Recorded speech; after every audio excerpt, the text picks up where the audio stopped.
नमस्कार। आज बात करते हैं एक ऐसी चीज की जो हमारे चारों तरफ है, जिसे हम हर रोज इस्तेमाल करते हैं, पर शायद ही कभी उसके बारे में सोचते हैं। जी हाँ, हम बात कर रहे हैं साधारण से दिखने वाले पानी की। पर असल में इसी पानी के अंदर छिपे हैं जिंदगी के कुछ सबसे गहरे और कह सकते हैं अजीब रहस्य। तो चलिए इस कहानी को एक सवाल से शुरू करते हैं। कभी सोचा है कि जब बाहर कड़ाके की ठंड पड़ती है, झीलें और तालाब ऊपर से जम जाते हैं, तो फिर उनके अंदर रहने वाली मछलियां वो पूरी सर्दी जिंदा कैसे रहती हैं? भाई कोई जादू तो है नहीं। इसका जवाब विज्ञान में ही छुपा है। और मजे की बात यह है कि इसका जवाब कहीं और नहीं, बल्कि खुद पानी की अपनी फितरत में, उसकी एक बहुत ही अजीब, एक बहुत ही अनोखी खासियत में छिपा है। और आज हम पानी के ऐसे ही कुछ हैरान कर देने वाले गुणों को एक-एक करके समझने की कोशिश करेंगे। तो सबसे पहले ये समझते हैं कि पानी आखिर है क्या, और इसका जवाब जानने के लिए हमें थोड़ा सा इतिहास में पीछे चलना होगा। देखिए, एक जमाना था जब लोग मानते थे कि ये पूरी दुनिया बस 5 चीजों से बनी है: पृथ्वी, जल, अग्नि, आकाश और वायु। मतलब पानी को एक मूल तत्व माना जाता था। लेकिन फिर आया विज्ञान और उसने हमें कुछ नया सिखाया। वैज्ञानिकों ने एक प्रयोग किया। उन्होंने पानी में से बिजली गुजारी, जिसे इलेक्ट्रोलिसिस कहते हैं। और जानते हैं क्या हुआ? सब हैरान रह गए जब उन्होंने देखा कि पानी तो 2 अलग-अलग गैसों, हाइड्रोजन और ऑक्सीजन में टूट गया। तो इससे ये बात साफ हो गई कि पानी कोई मूल तत्व नहीं है, बल्कि ये एक यौगिक है। मतलब एक कंपाउंड, यानी जब 2 या 2 से ज्यादा तत्व आपस में जुड़कर कुछ नया बनाते हैं। पानी के केस में ये तत्व हैं हाइड्रोजन और ऑक्सीजन, और इसीलिए तो इसका इतना मशहूर फॉर्मूला है H2O। तो असल में पानी सिर्फ पानी नहीं, ये एक कमाल का मॉलिक्यूल है। और पानी का यही मॉलिक्यूलर रूप, इसका यही अनोखापन हमें हमारे पहले सवाल के जवाब तक ले जाता है। तो चलिए अब उस जमी हुई झील के रहस्य को सुलझाते हैं। अब यहीं पर पानी अपना सबसे अजीब, सबसे अनोखा जादू दिखाता है। देखिए, दुनिया के ज्यादातर तरल पदार्थ जब वो जमते हैं तो सिकुड़ जाते हैं और ज्यादा भारी होकर डूब जाते हैं। लेकिन पानी तो इसका बिल्कुल उल्टा करता है। जब पानी जमकर बर्फ बनता है तो वो सिकुड़ता नहीं, बल्कि फैलता है। और फैलने की वजह से वो हल्का हो जाता है और तैरने लगता है। पर सवाल ये है कि ऐसा होता क्यों है? इसका राज छिपा है एक जादुई नंबर में, 4 डिग्री सेल्सियस। इसी तापमान पर पानी सबसे ज्यादा घना, यानी सबसे ज्यादा भारी होता है। जैसे ही पानी इससे और ठंडा होकर 0 डिग्री पर पहुंचता है और जमना शुरू होता है, वो अचानक से फैलने लगता है। और इसी वजह से उसका घनत्व, उसका भारीपन कम हो जाता है ना अजीब बात? और ये चीज हमें दिखाती है कि प्रकृति कितनी समझदारी से काम करती है।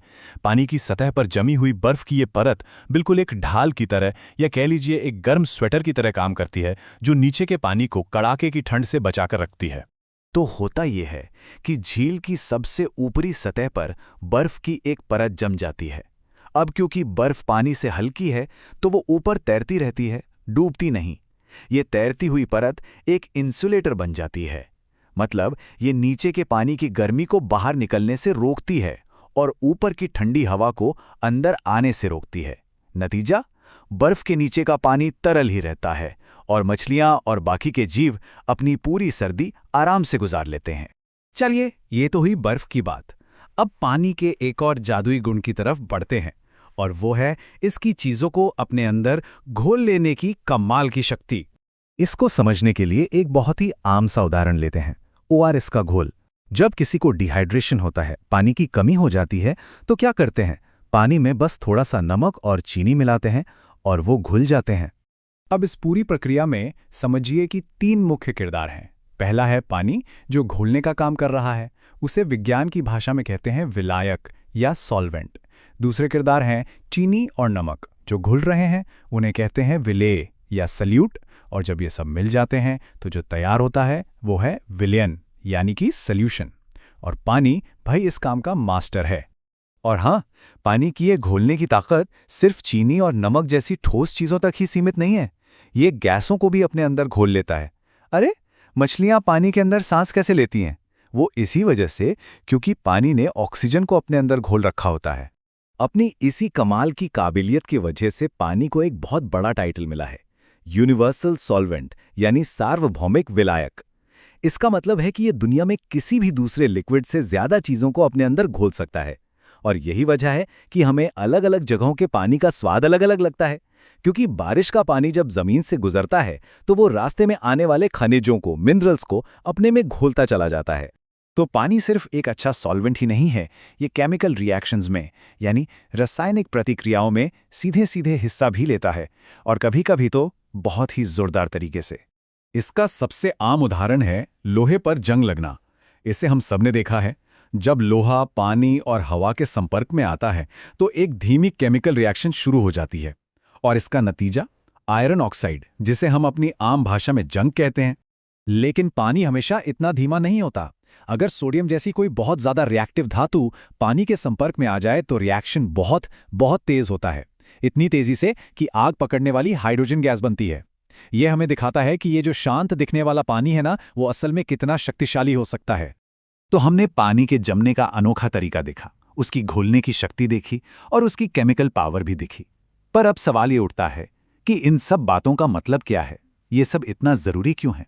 तो बात यह है कि पानी के ये साले अजीब लगने वाले गुण ही हैं जो मिलकर इस पृथ्वी को रहने लायक बनाते हैं। यही जमने पर फैलने का गुण बर्फ के नीचे जिंदगी को बचाता है। यही घोलने का गुण पौधों और हमारे शरीर तक जरूरी पोषक तत्व पहुंचाता है। और इसकी यही केमिकल पावर हमारे ग्रह से लेकर हमारे शरीर के अंदर तक जिंदगी की हर प्रक्रिया को चलाती है। मतलब ये सिर्फ कुछ साइंटिफिक फैक्ट्स नहीं हैं। असल में ये वो वजह है जिनकी वजह से इस धरती पर जीवन पनप पाया और आज भी मौजूद है। अगर पानी में ये अजीब सी बातें ना होती तो शायद हमारी ये खूबसूरत दुनिया बस एक बेजान चट्टान होती। और ये पूरी बातचीत हमें एक बहुत ही दिलचस्प सवाल पर लाकर छोड़ देती है। सोचिए जरा, अगर पानी जैसी एक इतनी साधारण चीज के अंदर इतने गहरे राज छिपे हो सकते हों, तो हमारे आसपास ऐसी और कितनी चीजें होंगी जिन्हें हम हर दिन देखते तो हैं पर कभी उनके बारे में सोचते नहीं। शायद हर साधारण सी दिखने वाली चीज के पीछे एक असाधारण कहानी छिपी होती है।